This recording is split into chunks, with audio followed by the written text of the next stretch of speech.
So, I heard that you want to level up your life in 2025, but you're stuck and you don't know what actually works. There's so many information on the internet. Everyone telling you this is the perfect morning routine. You need to do this. You need to wake up at 5 a.m. and get everything done before the day starts. Wrong. Maybe you have tried those things, some of it works, some of it doesn't, but that is why you're here on this video, because you're ready to take this year seriously. Does that sound like you? Well, let me tell you, you have clicked on the right video. Today we are diving into the habits that not only change your daily routines but also cause a ripple effect that levels up every aspect of your life, including your health, physically, spiritually and mentally, your mindset and the relationships you have with the people around you. This video is not about random hyped up tips that you see trending all over social media. These are all practical and proven habits that will help you become the best version of yourself this year. So if you're ready to stop running around like a chicken, not knowing what you're going to do with yourself this year, you better stick around, because this is the video that is going to change the game for you in 2025. Let's get started. So number one, the first habit I'm going to tell you is crucial, and that is to get enough sleep. This is the year that you stop staying up until 4 or 5 a.m. mindlessly scrolling on TikTok, watching YouTube videos. No, that's draining you. You need to give yourself 8 to 10 hours of sleep every day. Minimum 7 hours. This applies to everyone. If you don't already understand now the importance of sleep, how are you going to change your life when you don't have the energy to be putting in the work to get to the next step? You need to understand that lack of sleep affects you so much. For women, we personally need more sleep than men. It has been tested and it's proven that women need more sleep than men. Whether that's 11 or 20 more minutes in bed, we need our beauty sleep. It's to do with women using more of their brain. In the past, due to gender roles, we have to look after the kids, cook, clean and do lots of things at the same time. A lot more of our brain is being used when we multitask. As for men, it's just as important that they get enough sleep. If you are a man watching this, on the days that you haven't had enough sleep, you feel tired, low on energy, it's the same as everyone. But it also affects your hormones, like your testosterone levels will go down. If you want to look more into research and testing behind it, you go do that. I don't want to give you the wrong information. Let this sink into your mind. You need to get enough sleep. On the days where you need to refresh your body, you need to be getting 10 hours of sleep. If you're waking up and you feel tired, you need more sleep. But if you're waking up and you feel refreshed, even if you've had less than 9 hours of sleep, then that's enough for you. It depends on your body and how you feel, on the amount of sleep that you need. So make sure you're tapping into what your body needs and provide that for yourself. Going into number two, you need to be moving your body. I would recommend doing it from the moment you wake up. Once you've gotten the right amount of sleep, you should be stretching, doing your morning yoga. You don't even need to get out your mat, sit in front of the window, put on some meditation music. That's all nice if you have the time for it, and all of that is not necessary to just move your body. If you just search up on YouTube 5-minute morning stretch, your body will thank you the rest of the day. If you just stretch out your legs, your arms, your neck, especially your neck, because it's just all stiff. Unless you have an amazing pillow, your neck is going to be crook up. Moving your body apart from stretching could be in ways like going for a walk outside in the morning, or even walking around the house. Me personally, I keep doing sets of 15 push-ups throughout the day. I make sure that I incorporate that into my morning routine, and when I wake up, I let my muscles wake up a bit and then I go straight into 15 push-ups. If you go for a walk outside, That is another thing that will help you feel so refreshed. Don't underestimate the power of nature. Like the fresh air, breathing that in, the cool fresh air in the morning is a great feeling, and it feels like it's cleansing your body. Whenever you can, at least once, just step outside. That's another little bonus habit. If you're an overachiever, you want to go that extra step, incorporate this into your year and you'll be a new person. Next up, number 3. The next habit to level up your life this year is to meditate and practice mindfulness. Again, like with the yoga, you don't need to get out a whole mat. You don't need to put on a cute gym set to do this. It doesn't need to be aesthetic. Maybe that's what you see on social media, but I promise you they don't do that every day. They don't do that all the time. It just looks nice. Meditating is literally just awareness of your breath. So if you breathe in and exhale, and you are aware that you're doing that instead of doing it in the background, that is meditation. It's that simple. You could do it anytime and focus on your breath. It makes you feel so refreshed. If you've tried it, I don't know if this is the case for you, but for me, I get a sense of gratitude when I do this. It just makes you so grateful that you are alive and that you can breathe. Your body is healthy and that you are awake for another day. Also, while you do this, you could reflect on your day, reflect on how you feel. It's basically taking the time to zone out from all the stress, all the problems, worries you have in your life. Don't think about what you need to do. Reflect on how you feel, what you need to do for yourself, what's happened in the previous day or the past week. Things that you don't get a chance to process in the moment, give yourself the chance to do it now. Instead of staying up at night with your mind racing, reflecting on everything that's happened, and then you won't be able to sleep. This is a great time to do that and just know yourself better. Having said that, that leads perfectly into number 4, which is to practice gratitude. This is a great habit to change your mindset. The more that you focus on the things you have to be grateful for, the more that you'll see the world in a different perspective, in a more positive way, rather than thinking everything's negative and that you have bad luck. Once you start to be conscious of the things that you have to be grateful for, you will appreciate so much more in life. Once you start to do this more, and I've noticed this in myself, you start to look at the bad situations and the bad things that happen to you in a different perspective, and you turn it around. You start to see the good in those situations. For example, if you've applied to a job and they turned you down, just think to yourself, the only reason I did not get this job is because it was not meant for me. It's not what God intended for me. There's something out there that is better. You don't even have to get a paper and a pencil and write it down. Even if you just think in your mind, wow, I'm grateful for this, it will completely transform your mindset. You will see things in a new perspective and you'll just have a better quality of life because you're not focused on the negative. Nothing is good or bad. It's just how you see it. It's how you perceive it. The situation can only be labeled as good or bad based on how you react to it and how it makes you feel. Remember that you have control over your emotions and you can choose to have a good day. Next up, number 5. This is a great habit that I think not many people talk about because it gives you a sense of consistency, and that habit is routines. If you're a student and you have your 6 weeks holiday, your summer holiday, you don't have routines anymore. And if you don't have things planned, you're just wasting time and waiting for the summer to end. You're rotting in bed all day, not doing anything for yourself. And you also kind of lose a sense of time. The days all kind of blend into one. And that is because you don't have any routines. You're waking up in the middle of the day.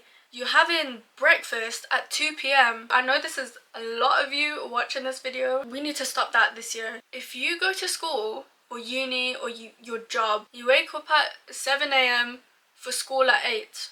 Right. Why don't you carry on doing that? Maybe give yourself a bit of leeway on the weekends to enjoy your sleep. Try not to have it so strict like that, but have it similar to that and have it as a guideline. You have more time in the day. When people don't have routines, we don't know what to do with ourselves. We don't know what to do with our time. So what do we do then? What do we do then as Gen Zers, as the generation of social media? What do? We go on TikTok, we scroll. We go on social media, we scroll. What content actually helps you? If you're gonna go on social media, you need to watch videos like this. You know, props to you for clicking on this video and staying to this point. I hope you make it to the end. Hopefully your attention span isn't that short, but if you don't know what to do with your time, you're going to waste it away. And if you do that one day and you don't know what to do the next day, you're gonna do it again, and it's gonna become a cycle. You'll be doing it for the whole year, and you don't want that to be you. You need routines to make you feel like, I know what I'm going to be doing today. When I didn't have routines, I felt so lazy.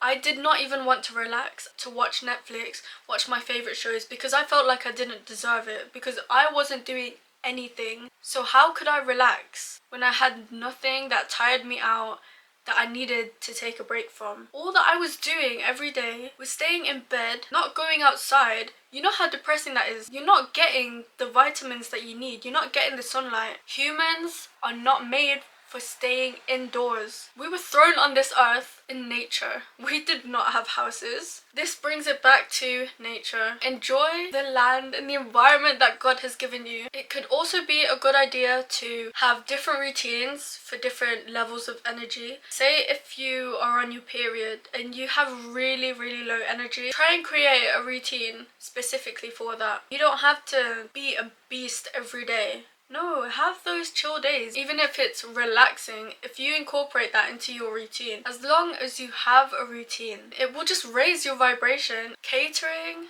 what you do to how you feel will do so much for you in the long run.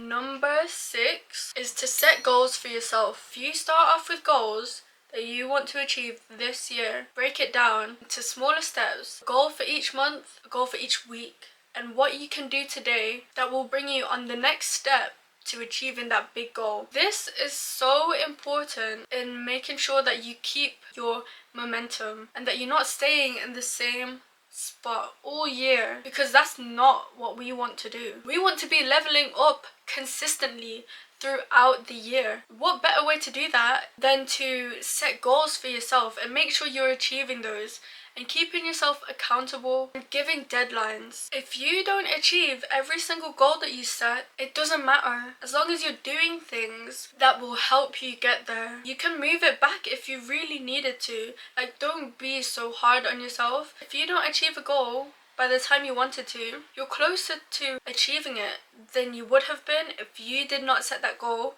period. You're much better off setting that goal, working towards it, than not doing it at all. Now, once you have set your goals, look back on it. Not all the time. Don't be so focused on ticking that checkbox. I know it can be so satisfying. If your mind is fixated on it all the time, you're gonna stress yourself out. So check back on it frequently, but not too often. You need to be conscious of what you're working towards. Don't forget about your goals. And this leads on so nicely to the next habit that I have for you. That is to plan tomorrow today. Plan your days the night before. Now, I know this won't work for everyone. The structure might be too rigid. I used to be like that, but the way that I look at it now, I don't stick to the times anymore. I have activities and tasks that I want to complete in that day, and I'll set a time for it, but it doesn't mean that I have to do it specifically at that time. If I do it earlier,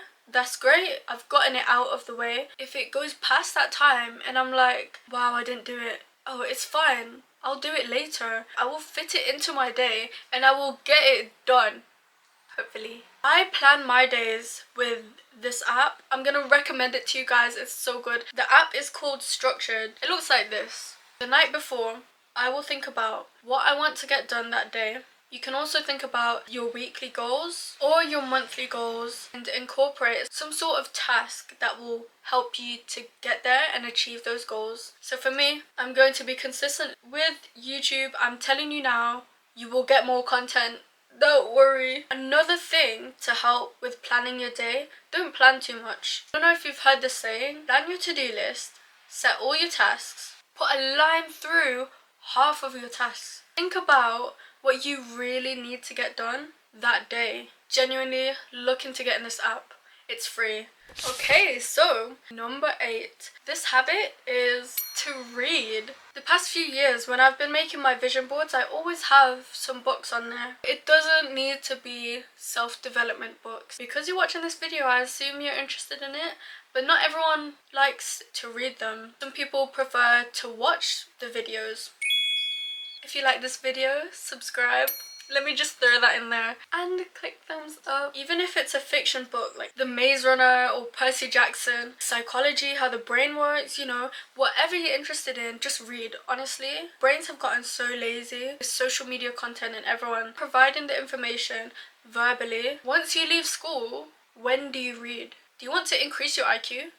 Read. Improve your vocabulary. You'll have much more words that you can use to express your feelings and the points you want to get across. When you start to read more, it could improve your speed of reading, the way you process information. I'm just listing these things off the top of my head. Those are the benefits I think that you can gain from including this habit into your life. Number 9 is self-compassion. You might be thinking, how do I include self-compassion into my habits? That is the thing about this list. A lot of these habits are broad. You could show compassion to yourself in a number of different ways. It's doing something nice for yourself. Another form of self-compassion could be to say no to things more often. If you were asked to do something, but you already have a ton of things on your plate, you don't have time for it, don't be a people pleaser and give into it and tell them, yes, I'll do it for you, when you really don't want to and you don't have it in you to do it. Because saying no to something that's bad for you is saying yes to yourself. And another form of self-compassion is letting go of perfectionism. This is a big one, especially with me. I know with a lot of people, we strive for the best. We strive for the highest standards. So we want everything to be perfect. Life's not like that. Nothing's perfect. Don't spend ages on a task to try and make it better and better and better. If what you've done is the best that you can do, obviously don't leave the task unfinished or with 50% of your effort, but know when it's time to stop and think, you know what, this is the best that I can do, and be content with it. Be happy with what you can provide and know your worth. Don't think, oh, this is not good enough. It needs to be perfect. It needs to be amazing. Let me also touch up on the habits in this video, including the first one, getting enough sleep. Don't be a perfectionist and fixate on exactly how much sleep you're getting. This is a disclaimer. Listen to yourself over me, some stranger on the internet. Sometimes we fall short of our tasks and that's okay. Just take it upon you to reflect on that and think, how can I improve next time? The only thing you can do is improve. So be kind towards yourself and don't strive to go above and beyond your capabilities and make sure everything's perfect. Okay? And the last habit I have for you guys is movement breaks. I bet you weren't expecting that one, were you? This is why you see some people with their standing desks so they can stand while they work. I know that people have those standing desks and they also have a little treadmill, so they walk while they're editing. That's amazing. Obviously, if you don't have all of that, what can you do to look after yourself? You can take frequent breaks and move around. If you're not editing, you know, you could be watching the telly, you could be watching a series, you could be binging. I saw on the news one time that people should be getting up every 15 minutes. It doesn't have to be specifically 15, but frequently you need to be getting up, walking around. Say if you're watching a YouTube video and an ad comes on, you don't need to wait the 5 seconds, skip it straight away, especially if you like that creator. You could take that opportunity as a sign to tell you you need to get up. So walk around the house, or even stand up, walk on a spot, do something, move your body. Like I said in my earlier habit, take it as a reminder that you are not a robot. You're not sitting down and rotting inside the house, but you're moving your body. You're moving what has been given to you, and be grateful that you can move your body, you know. I'm really like throwing in all these habits into this one. If you have a 2-hour work block, do what you can in those 2 hours and then give yourself a 15-minute break. It's to look after yourself and be a better version of you in order to achieve the goals that you have for yourself. Because if you're watching this video, I know you're ambitious. I know you have high hopes for yourself, but it's up to you to make sure you are up to the task and that you invest in yourself. You need to look after yourself before you can show up for other people. This is how these habits will help you to improve the relationships around you. If you've watched this whole video just chilling, not really letting it soak in, hey, don't blame me if your year turns out the same as last year. This is for the people who are serious, and if you're one of them, make sure you subscribe. Let's get a community going because we are all like-minded people. Everyone watching this video has so much potential. You just need to take the steps to get to where you want to be, and you'll be there. I believe in you, girl or boy. With that being said, thank you so much for watching this video. If you have stayed till the end, comment down below that you stayed because I would really appreciate it. Now that's all I have for you guys. If you enjoyed this video, you let me know and I will provide that for you. I will see you in the next one. Bye.